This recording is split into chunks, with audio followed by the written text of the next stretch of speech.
Olá a todos, meu nome é Gisele Salgado Ferreira Fatoreto, eu sou professora de português, minha área de formação é letras, tenho mestrado em linguística pela Universidade de Brasília e já dou aula há algum tempo nas disciplinas de leitura e produção de texto, português instrumental, né, disciplinas que visem essa questão de leitura e escrita.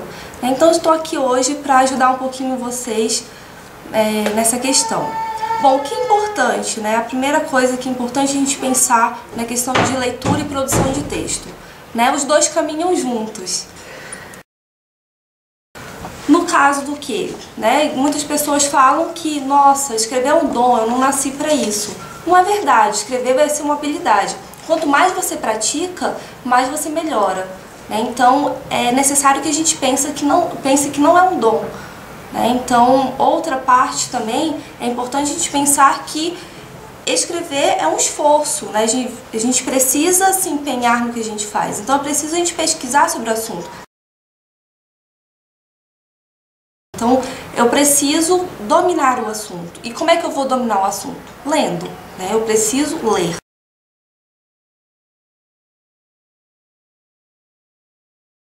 Que escrever é necessário no mundo moderno, né? Então, dentro do trabalho, você precisa escrever um bilhete, né? Você precisa escrever um e-mail. Então, tem formas diferentes ali a serem aplicadas. A gente precisa conhecer sobre isso, né? E também a escrita está relacionada a práticas sociais, né? Então, como que eu não tenho como escrever, pegar um assunto sem ter um conhecimento prévio? Eu tenho um conhecimento de mundo sobre isso.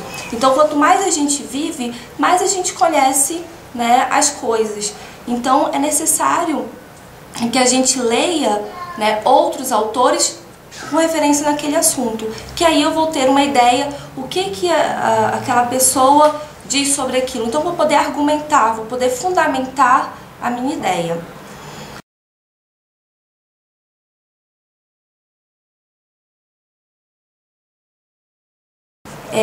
Dentro dessa questão de fundamento, né, da gente ler, é bem interessante, porque a gente precisa ler principalmente assuntos ou ler livros de pessoas que já são respeitadas naquele assunto, né? Então eu vou procurar textos que tenham veracidade, né? Então por isso que hoje em dia a gente tem que ter um certo cuidado quando a gente pesquisa na internet, por exemplo, que eu preciso saber de qual é a fonte, porque qualquer pessoa pode hoje, né, colocar um texto ali na internet e inventar alguma história. Então eu preciso saber da veracidade.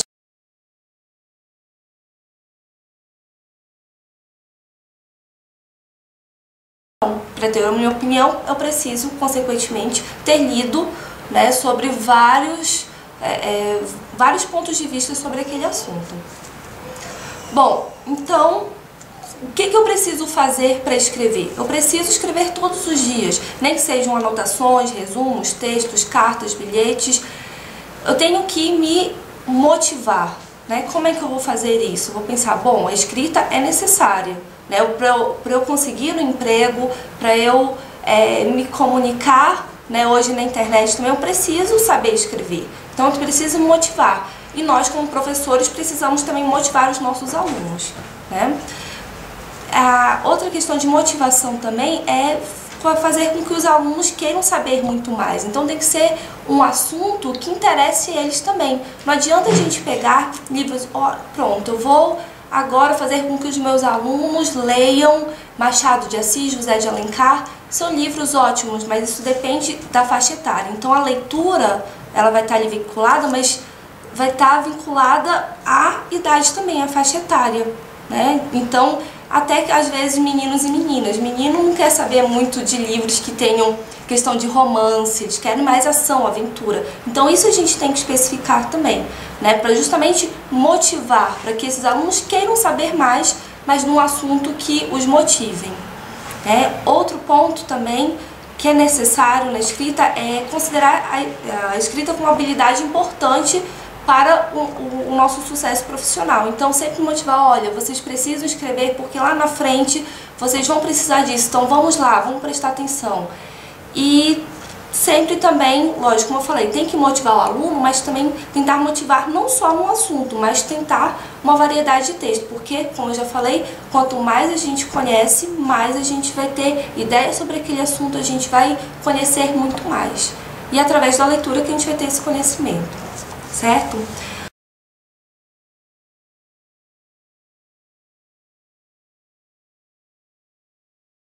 Bom, então, outro ponto que a gente precisa ter em mente, né, eu falei então sobre os mitos e verdades, né, sobre leitura escrita, mas a gente precisa também, dentro da escrita, a gente precisa ter a ideia de que linguagem escrita é diferente de linguagem oral. O que isso quer dizer? Bom, se eu penso, quando eu estou falando, eu posso, que nem aqui estou formulando as ideias e estou falando para vocês, seria diferente na hora que eu estivesse escrevendo. Porque na hora que eu escrevo, eu estou o quê? Eu estou pensando, eu estou meditando sobre o assunto. Então, eu vou escrever de acordo com o tipo de texto, né? Se vai ser um texto apenas informativo, um texto narrativo, né? Então, a linguagem oral é diferente, porque no momento que a gente vai formulando as ideias, a gente começa uma frase, para, pensa, aí começa de novo. Né? E na escrita não, é diferente, eu tenho que ser objetiva e clara, porque se eu parar e pensar e depois eu não revisar esse meu texto, vai ficar uma bagunça e a outra pessoa, o leitor, não vai entender nada. Né? Outro ponto também na linguagem oral, se não estiverem me entendendo na hora que eu estou falando, a pessoa pode me perguntar, opa, eu não entendi, você pode repetir? Já no livro, no texto, isso é difícil, só se você conhecer o autor para ele te explicar realmente o que ele quis dizer. Né? Então, é complicado a gente, então, não pensar nessas duas diferenças. Então, aí, a gente tem na fala outras formas, a fala é mais informal do que a escrita. Né? Então, e por quê? Isso é de propósito, por quê? Porque se a gente pensar, a escrita ela vai ficar ali por bastante tempo, então a gente precisa ter regras e normas ali mais definidas. A fala não, né? Eu falei aqui, né? E pronto, se bem que vocês estão me escutando, isso vai ficar gravado, né? Então é um pouquinho diferente. Mas eu gostaria que vocês separassem bem isso e mostrassem também. Isso é uma dica que é interessante mostrar para o aluno. É diferente, eu falo de um jeito, mas eu escrevo de outro. Né? Então é por isso que eu preciso saber as regras, eu preciso saber as normas de português para eu poder escrever bem e que eu seja bem interpretada.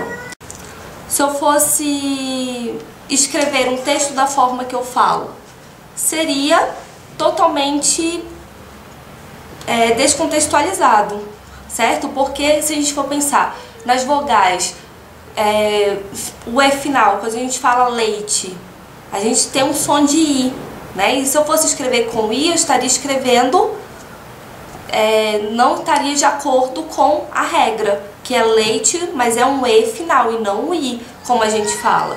Então isso é importante para o aluno também pensar, porque principalmente crianças nessa faixa etária, elas querem o quê? Escrever como elas escutam, né? Então por isso que elas precisam ter esse conhecimento da regra. Então a gente precisa pensar, vamos lá então para as diferenças básicas entre fala e escrita.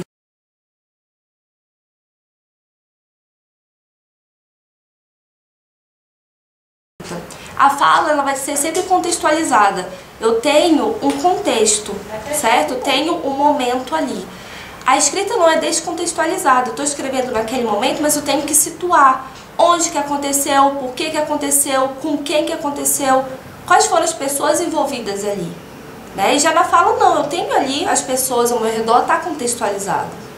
Bom, a fala é redundante, a gente acaba repetindo algumas coisas justamente que tá ali, reformula, né, o que vai sendo falado. Já na escrita não, é condensada, sem repetições de palavras. Então, por isso que nesse caso aqui, é importante que a gente coloque o quê? A questão de coesão e coerência. Né? Eu tenho que ter uma coesão lexical, por exemplo. Eu preciso colocar ali, no meu texto, mudar palavras para que o meu texto não fique repetitivo. Então, se eu falei o nome da pessoa, né, se eu falei Lívia, né, então eu posso usar a menina, a garota, ela. Então, isso são recursos para que não haja repetição no meu texto. Outra coisa, a fala, ela não é planejada, né? Então, eu estou aqui, eu tenho um assunto que eu quero falar com vocês, mas vai surgindo e eu vou lembrando e vou falando. Já a escrita não, ela é planejada, então eu preciso fazer um planejamento. O que eu vou escrever na minha introdução, no meu desenvolvimento e na minha conclusão, né? Então, fazendo esse planejamento, o esquema nessa hora é a melhor forma. Por quê? Porque na minha introdução eu vou ter ali o meu tema principal. Né? No desenvolvimento eu vou ver o que eu vou argumentar ali. Vou usar algum fundamento de algum livro, ou então é o meu texto narrativo, eu tenho que mostrar o que está acontecendo, a ação da história, como que aquilo vai se finalizar. Então eu preciso ponderar todas essas ideias. Diferente da fala, que ela vai ser espontânea, né? Eu vou contando à medida que as coisas vão aparecendo. A outra questão, a fala, como eu já falei, ela vai ser informal, coloquial. E já a escrita não, vai ser dentro da norma culta. O que seria isso, essa norma culta? De acordo com as regras da língua portuguesa, né? Então eu tenho que pensar como é que aquela palavra é escrita, né? Então eu tenho que usar ali, eu não vou ficar usando aí, né? Isso são coisas de fala, então eu não vou escrever isso na escrita, né? Eu vou colocar, não vou usar só mais, no sentido de conjunção adversativa. Eu tenho outras formas de usar ali também para recorrer, então eu tenho que sempre escrever dentro da norma culta. Bom, e dentro da fala, o que me faz mostrar que eu estou fazendo uma pergunta, que eu estou afirmando, que eu estou negando, né? Justamente ali a questão da minha expressão, como que eu estou falando. Já na escrita não há pontuação, então a vírgula ela é extremamente necessária. Uma vírgula muda todo o sentido de um texto, então eu tenho que ter cuidado com isso. Como pontuar o meu texto, tudo bem? Bom, então, como eu falei para vocês, a escrita e a leitura, elas são, né, duas habilidades que têm que vir juntas aí.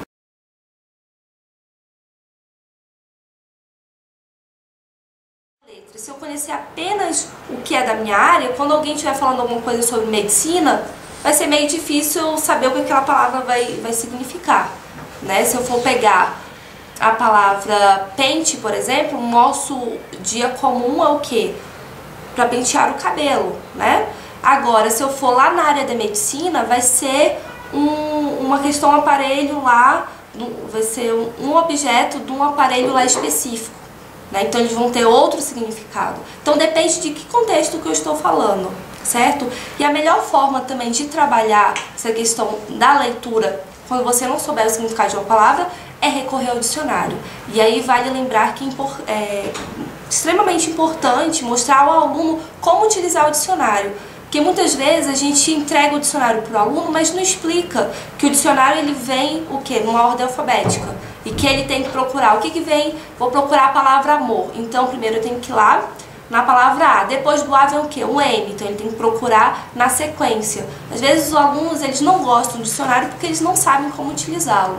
Né? Então, uma grande oportunidade deles se motivarem a utilizar é justamente fazer atividades de leitura, às vezes separar em grupos, fazer com que leiam o texto e eles procurem quem acha mais rápido tal palavra, né? Lógico, isso com a explicação prévia de como utilizar esse dicionário. Mas a gente tem várias formas de utilizar e é uma parte realmente importante. Não é? Na leitura, porque ele vai procurar ali o significado, né? Bom, então a qualidade da leitura é extremamente importante, né? Porque o que é a leitura? É esse processo complexo de compreensão. Eu preciso compreender o que aquilo está escrito. Só depois que eu compreender o sentido total, porque o texto ele é o quê?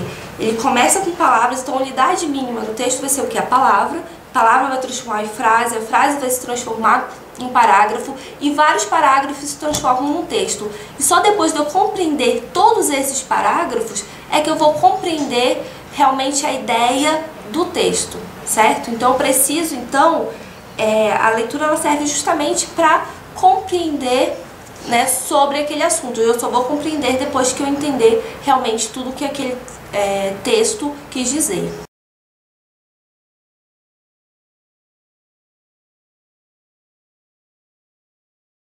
Bom, então para exemplificar um pouco sobre a qualidade da leitura, observe um texto a seguir para que a gente possa fazer alguns comentários.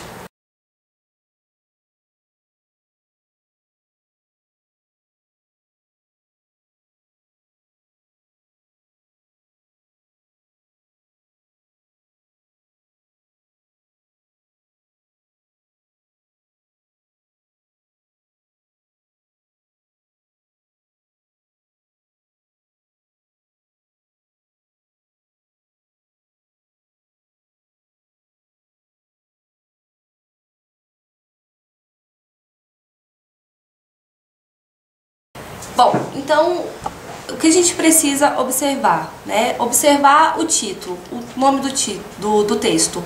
O presidente tem razão, né? Então, quem escreveu esse texto? Luiz Fernando Veríssimo. Ele é conhecido por quê?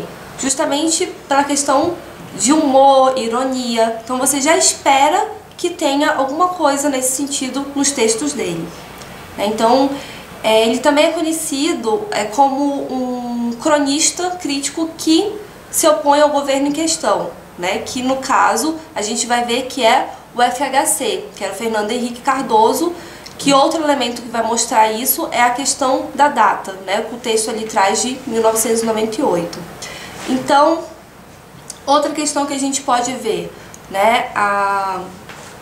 Esse presidente questão que eu já falei, né, o FHC, e também qual é a situação do Brasil na época e como é hoje. Então você vê que é um texto, apesar de ser de 98, que foi escrito no pro Correio Brasiliense, mesmo assim é um texto que atual, né? Então a mesma coisa que ele está falando, que ele fala no texto, a gente pode colocar para nossa vida atualmente, né? Então, o que a gente precisa então para ter uma leitura efetiva, uma compreensão efetiva do texto? Quais são os pontos que a gente precisa ter noção? Bom, uma das habilidades é decodificar as palavras, né? Então, saber do que ele está falando ali, se realmente é ironia. Porque se eu pegar a palavra seca, né, da forma que ela está, muitas vezes eu posso deixar passar. Então o objetivo não é deixar passar, não é seca a palavra, né? Ele realmente quis mostrar o quê? Né? Que há uma ironia, certo? No momento em que ele fala, né, FH tem razão, é um inferno. Então ele está sendo o quê? Está sendo irônico, né, nesse ponto. Outra questão, eu tenho que interpretar os itens lexicais, as palavras e os itens gramaticais também, né? Outro ponto também, agrupamento de palavras em blocos conceituais. Então, qual é o conceito ali, né? Ele está falando da questão do meio social e político, né? A questão da identificação de palavras-chave, qual é o tema ali proposto? Qual é o meu tópico principal ali? A seleção e hierarquização das ideias. Então eu vou colocar o que na minha introdução? A ideia principal. Então a ideia principal tem que vir ali e as próximas ideias vão ser quais? As ideias secundárias que vão dar a fundamentação para o texto. Bom, o que eu posso também ver? Associação de informações anteriores. Então ali eu preciso ter noção do que está se falando, né? Então eu tenho que ter um conhecimento prévio para esse tipo de texto. Antecipação de informações, né, como eu já falei, eu tenho que ter algumas informações ali já, né, conhecidas para poder entender esse texto. Bom, eu posso também fazer inferências do texto, né, e entre outros pontos aí. Bom,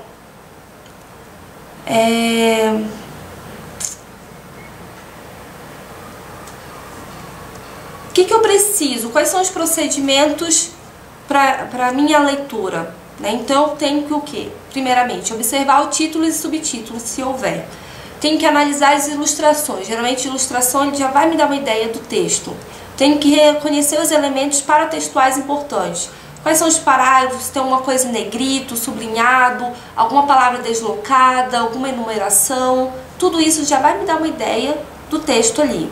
Eu tenho que reconhecer e sublinhar as palavras-chave, as palavras importantes daquele texto.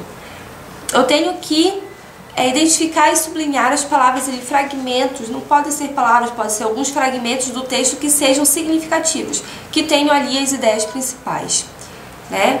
Agora, eu posso também Para simplificar as ideias do texto, se eu quiser, posso fazer uma paráfrase. O que seria uma paráfrase? Reescrever as ideias principais daquele texto. Se eu conseguir reescrever essas ideias principais do texto, quer dizer que eu realmente entendi o que aquele texto quis dizer, né? E para detectar também a questão da coerência textual, que vai dar essa sequência ao texto, né? Que você vê que realmente compreendeu o texto porque esse texto ele teve coerência, sequência, teve uma sequência lógica ali, um encadeamento dos parágrafos que deu para você entender o que realmente ele quis dizer. Então, eu tenho que fazer o quê para entender essa coerência? Eu tenho que identificar qual é o gênero. É um texto informativo? É um texto narrativo? É um texto descritivo? Né? Como é que está essa macroestrutura desse texto? Né? Então, quando eu falo de coerência textual, eu quero falar da macroestrutura do texto em si. E quando eu falo em coesão, eu quero falar da microestrutura. Então, eu quero falar das palavras, né? Geralmente, por exemplo, a questão da coesão lexical, né? Para não haver repetição de palavra. Isso eu estou focando a microestrutura. Lembrando, como eu já falei, que a palavra é uma unidade mínima do texto. Bom, e dentro dessa coerência textual também eu posso detectar esse meu conhecimento prévio sobre o tema. Né? Se eu já souber alguma coisa, isso vai com certeza ajudar na minha leitura. Bom, então quais são os tipos de leitura? Nós podemos aí aplicar 3 tipos de leitura. Primeiramente seria uma leitura exploratória. Como é que isso ocorre? Eu faço uma leitura superficial do texto, vendo a questão dos títulos, subtítulos, legendas. Eu posso formular qual a minha expectativa acerca do conteúdo do texto. Eu faço essa leitura superficial, né, não me prendendo aos detalhes, certo? Então eu tenho um conhecimento, eu apenas explorei o texto, tenho um conhecimento geral do que aquele texto quer dizer. Depois disso, eu posso fazer o quê? Uma leitura analítica. Nesse caso, eu já sei do que se trata o texto e agora eu vou analisar, né? Então, eu tenho um maior aprofundamento na hora que eu for ler esse texto. Bom, então quais são as etapas? Eu posso primeiro ver quem está falando, quem escreveu esse texto, para quem? Porque sempre na hora que a gente vai escrever um texto, a gente vai escrever para um público específico, né? Então, isso é importante detectar na hora da leitura, justamente para na hora que a gente escrever, a gente ter essa noção. Outra questão, o autor, ele está afirmando, ele está negando, ele está perguntando alguma coisa para o leitor? Eu vou fazer também, dentro dessa leitura analítica, um levantamento e análise de todos ali os operadores linguísticos da argumentação. Como que ele está argumentando isso? Né? De que forma? E aí eu vou analisar essa organização dessas ideias dele, se estão coerentes. Será que tem a ver com o que eu sei? Se eu souber, lógico, eu vou conseguir analisar melhor, né? E eu vou poder raciocinar e ver se realmente aquela ideia apresentada pelo autor, se tem realmente veracidade. Agora, vou falar da leitura crítica. O que seria a leitura crítica? Para eu chegar na leitura crítica, eu tenho que ter passado pelas 2 etapas da leitura exploratória e a leitura analítica. Bom, então seria a leitura crítica o maior aprofundamento do ato de ler, né? Eu preciso refletir sobre o assunto. Então eu já tenho que ter um conhecimento, porque lá atrás eu já analisei o texto, já analisei quem é o autor, para quem que ele está falando, e agora eu vou refletir sobre o que ele quis dizer. Então, nesse caso, eu vou analisar e apreciar as técnicas de argumentação utilizadas pelo autor. Eu vou sondar qual foi a intenção dele. Ele quis me convencer sobre aquele assunto ou ele quis apenas informar? E eu concordo com ele ou não concordo? Então, eu vou ali, né, com essa leitura crítica, eu vou averiguar qual é o grau de aceitabilidade daquele texto. Então, primeiramente, eu vou refletir sobre o assunto. Depois vou analisar e apreciar essas ideias do autor. Posso aqui também empregar o pensamento lógico, né? Se ele quis dizer, às vezes a gente tem a questão do pensamento lógico, a gente fala, bom, se é assim, deve ser desse jeito. E às vezes isso não se emprega. Então a gente tem que ter cuidado com isso e ver se o autor ele não empregou esse pensamento lógico de uma forma a te convencer a acreditar na ideia dele. Bom, e depois de eu sondar qual é essa intenção do autor, eu vou então me posicionar, eu vou poder me posicionar e criticar, ter um posicionamento crítico sobre aquele assunto. Toda essa questão da leitura, qual a importância então dessa leitura? Justamente eu vou aplicar na minha prática da escrita. Então, como é que eu vou estruturar? Quando eu estou lendo, eu posso justamente pensar como que aquele texto foi, né, estruturado, e posso utilizar o que na hora que eu for escrever. Então, por isso que a leitura e a escrita vão estar ali, duas habilidades que vão andar sempre juntas, né? Então é necessário que a gente utilize sempre, que a gente aprimore essas duas habilidades, né? Então, quanto mais a gente lê, mais a gente conhece, e quanto mais a gente escreve, né, mais a gente vai ter prática, né, nessa parte.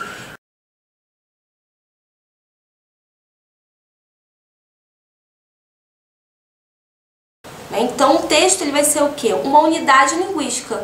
Para eu chegar no texto, ele tem que ser, eu tenho que completar o meu pensamento, né? Então, como eu já expliquei lá para vocês, da palavra, a palavra forma uma frase, da frase forma um parágrafo, do parágrafo, de vários parágrafos forma-se um texto. Então, esses vários parágrafos, toda essa composição vai me transformar numa unidade que vai ser o meu texto. E para ele ter essa unidade, ele precisa ter toda essa sequência, que agora eu vou falar um pouquinho para vocês.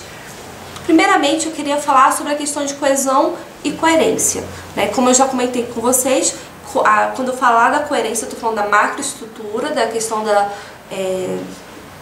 estrutura geral do texto, né? Que tipo de texto é, como é que se dá a sequência, se os parágrafos se encaixam.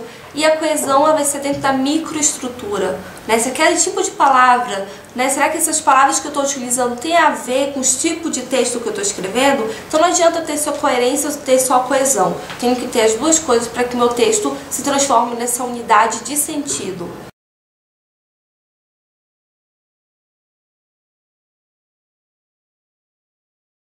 Então, para a gente entender um pouquinho mais sobre a questão da estrutura dos parágrafos, é importante também a gente pensar qual é o tipo de texto que a gente vai escrever. Então, quando eu pensar num texto narrativo, né, então a própria palavra já diz narrar. Eu vou então falar o que, né, quais são os elementos básicos da narração, o que está acontecendo, qual é a história, né, o que está acontecendo, quais são os personagens. Quando que ocorreu isso? Qual é o tempo dessa história? Então são três elementos básicos aí na narração. Já no texto descritivo, né, também já falo, eu vou descrever. Então eu vou descrever uma sala, eu vou descrever um assalto, né? Então eu vou na delegacia, né, fui assaltada, eu vou na delegacia e eu vou descrever a pessoa que me assaltou. Então ele era alto, né? Então aí eu tenho que dar todas as características, tanto, né, as características, né, da pessoa, como também as características psicológicas, né? Então pode entrar aí também na questão de descrição. Bom, e já um texto dissertativo, eu vou o quê? Eu vou expor uma ideia, né, um tema. Então vou pegar um tema específico e vou expor ali as ideias que eu acho relevante sobre aquele tema, né? Então é por isso que nessa hora, em qualquer um desses textos, eu preciso fazer um esquema. Como que eu vou fazer isso? Porque em todo texto tem que ter uma introdução, desenvolvimento e conclusão, né? Então, na hora do texto dissertativo, às vezes é um pouco mais difícil a gente saber como que eu vou então separar, né, essas ideias. Então eu tenho que pensar que primeiro eu tenho que escolher o tema, né? E não pode ser um tema muito geral, porque meu texto vai ficar geral e aí não vai dizer nada. Meu texto ele tem que sempre dizer alguma coisa que seja nova. Eu tenho que juntar uma ideia antiga com uma ideia nova, que vai justamente ligar, né? A pessoa que for ler o seu texto, ela tem que ter uma noção do que é. Então essa ideia antiga, ela vai dar uma noção para o leitor do que é, e aí ele vai aprender mais com essa ideia nova, e ele vai poder juntar essas duas ideias, certo? Bom, então aí eu vou escolher esse tema, eu vou delimitar o assunto, né? Porque se eu tenho política, se eu vou falar de política, mas eu vou falar o quê? Da corrupção na política, eu vou falar sobre os tipos de política, do que eu vou falar? Então eu preciso delimitar o assunto. Então qual é o objetivo? Para que eu estou escrevendo? Tem que ter alguma função, certo? Então eu preciso saber qual é o objetivo, né? Para que eu estou escrevendo? O leitor, o que ele vai querer saber do meu texto?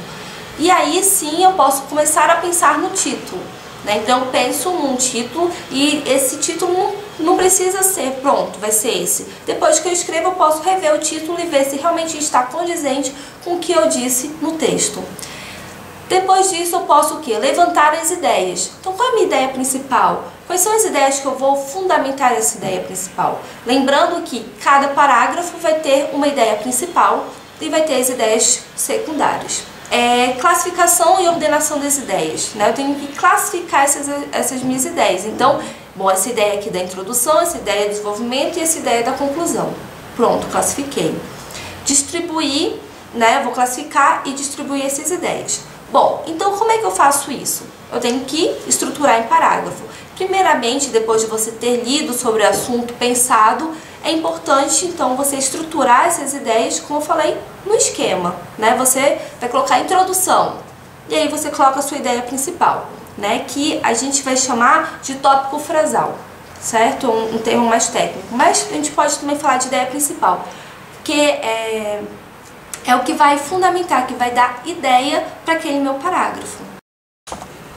Bom, então a questão do tópico frasal é importante justamente para dar essa ideia principal para o texto, né? E a questão de um lembrete muito bom é que construir parágrafos é organizar e desenvolver ideias, umas ligadas às outras, né? Então vai ter esse cadeamento de ideias que tem que ser coerentes. Bom, para que sejam coerentes é preciso que tenha unidade de sentido, que vai dar qualidade ao meu parágrafo, e também a questão da informatividade. O que seria isso, né? O conteúdo ele tem que trazer dados suficientes para que o leitor entenda realmente o que você quer dizer com aquilo. Quais são os tipos de parágrafos, então? Para o parágrafo de introdução, já diz, introduzir o texto, né? Introduzir a informação que o leitor vai ler. Bom, então a gente tem diversas formas de introduzir, né? Primeiramente, pode ser uma introdução em quadro. Qual é que é?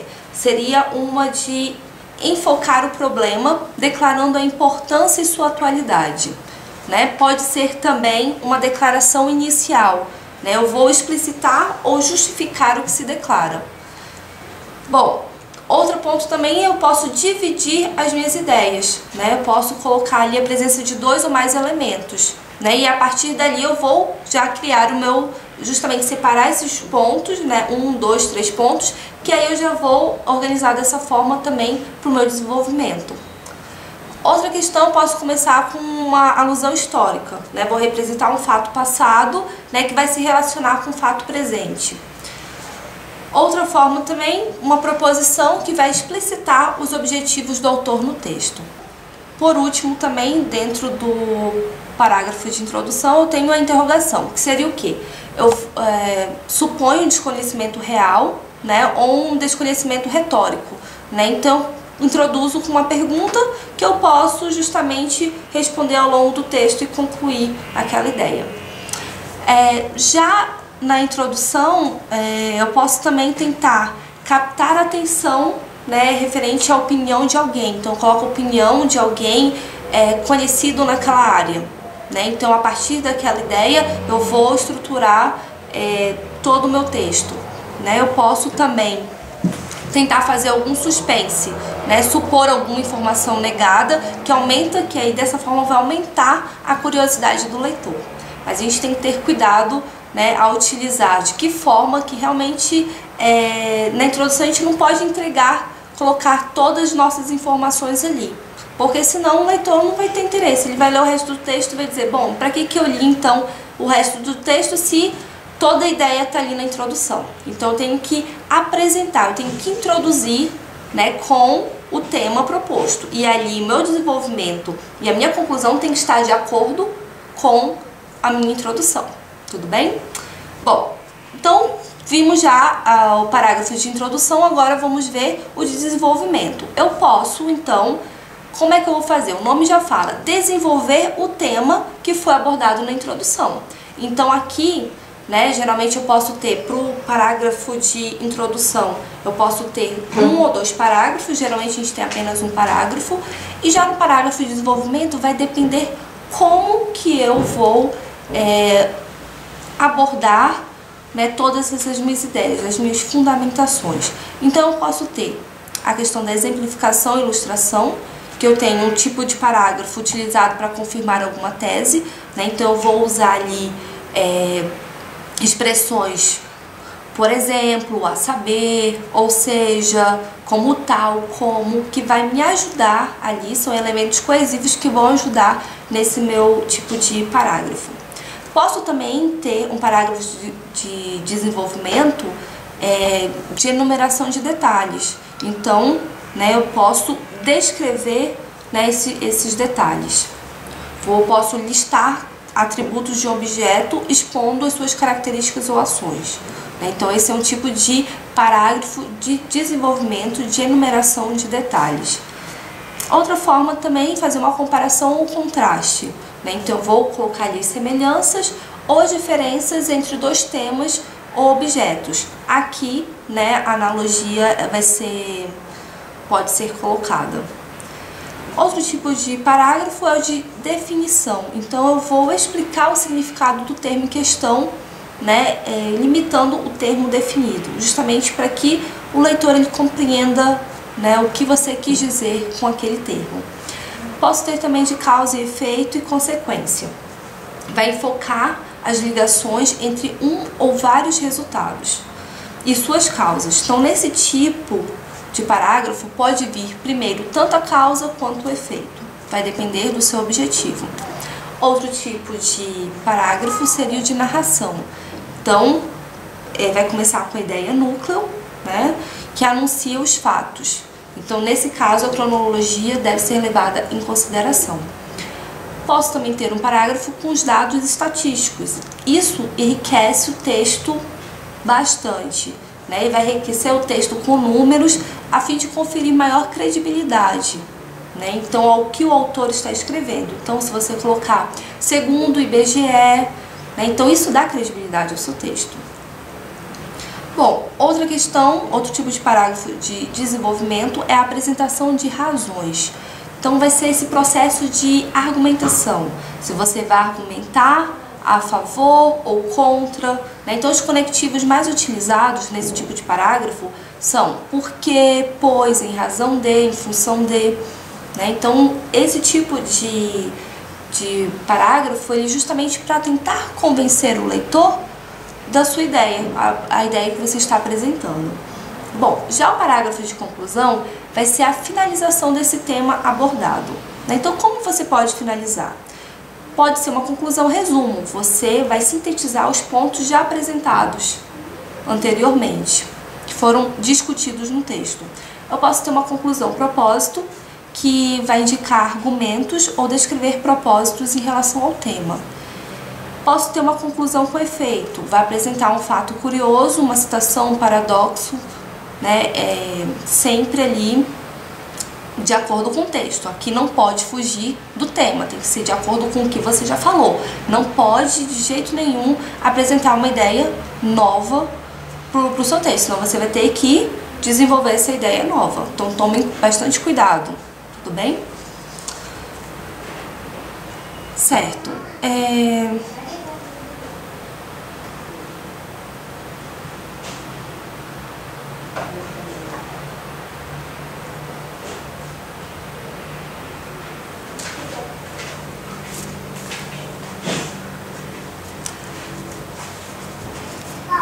Uma boa...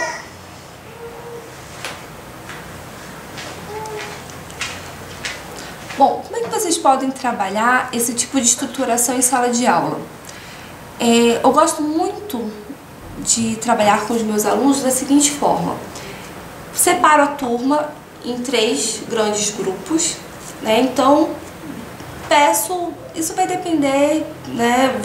Fiquem à vontade. Vocês podem pensar no assunto em 3 temas e dar para cada grupo, ou vocês podem também deixar que o grupo decida o tema que eles vão utilizar. né? Então, depois de escolhido o tema, vocês vão pedir que eles escrevam a introdução, né? Qual vai ser o tipo do texto. Não, Guida, volta aí, esquece essa parte que eu comecei a falar de como que eles podem trabalhar, que eu vou repetir, vou falar tudo de novo. Bom, então como vocês podem trabalhar com a estruturação dos parágrafos? Uma forma que eu gosto de trabalhar em sala de aula é separar a turma em 3 grandes grupos. Então, eu posso dar o tema para cada grupo, né? Então, eu escolho 3 temas diferentes, ou então peço para cada grupo escolher o tema que eles querem trabalhar. Depois de feito isso, né, eu peço para que eles escrevam a introdução do texto deles. É importante também selecionar que tipo de texto que eles vão escrever. Um texto descritivo, narrativo, informativo, né, dissertativo, que tipo de texto que eles vão escrever. Né? Decidido isso, então pedir para que cada grupo escreva a introdução. Você lá dá um tempo para eles escreverem a introdução. Depois deles escreverem a introdução, vocês vão trocar. Então, o primeiro grupo que escreveu a introdução vai passar para o segundo grupo escrever o desenvolvimento. E aí, o segundo grupo vai passar a sua introdução para o outro escrever o desenvolvimento, a fim de que todos possam escrever o desenvolvimento do texto do outro grupo. Depois de eles escreverem o desenvolvimento, eles vão trocar de novo e os grupos vão escrever a conclusão. Depois que eles terminarem de escrever o texto, então aquele texto, né, quem escreveu a introdução vai voltar, né, para aquele grupo. Então eles vão ler o texto e ver se o texto que foi escrito, o desenvolvimento e conclusão, está de acordo com o que eles imaginavam que estaria certo. Né? Se tem alguma coisa a ver com o que eles estavam imaginando que eles queriam escrever. Será que eles iam escrever daquela mesma forma, com aquelas mesmas ideias? Eles vão analisar isso. E outro ponto que vocês podem trabalhar é a forma com que foi escrito. Será que tem uma coisa, uma palavra ali que não está bem encaixada? Será que tem coesão, coerência? Será que eles conseguiram compreender o que os colegas escreveram ali no desenvolvimento e na conclusão? Então eles podem avaliar esse texto, né? E depois vão reestruturar. Então aqui cabe, é o papel do professor, justamente junto com o aluno, observar ali os problemas envolvidos e trabalhar com os alunos e eles perceberem o que eles erraram, né? O que eles fizeram ali que não ficou muito bem no texto e como que eles podem melhorar. Então vai ser de uma forma conjunta, né? Eles vão trabalhar e aí seria bom que fosse temas que motivassem a turma toda a trabalhar e aí eles vão ver, vão corrigir partes ali do texto que outros colegas escreveram. Então eles vão querer, opa, não é bem assim, né? Podia melhorar essa palavra que não está muito legal. Então eles vão, e aí cabe o papel do professor chegar e falar, bom, então vamos ver, olha, essa parte aqui não ficou, essa palavra é mais usada na fala, na escrita não. Bom, e essa vírgula aqui? Não, olha o que a gente estudou. Então é legal aqui o professor retomar o que foi estudado na sala de aula durante todo esse ano, né? Questões de gramática, de texto, e retomar ali naquelas aulas para que os alunos relembrem e pratiquem isso nos textos. Depois de ter esse conhecimento do que pode melhorar, eles vão reestruturar e cada grupo vai reescrever o seu texto. Depois de fazer isso, pode fazer individualmente, né? Eles vão trabalhar, dar um tema e cada um vai escrever um texto e aí o professor vai poder ir em cada aluno e poder, olha, vamos reestruturar esse texto de que forma, né? E trabalhar com cada aluno.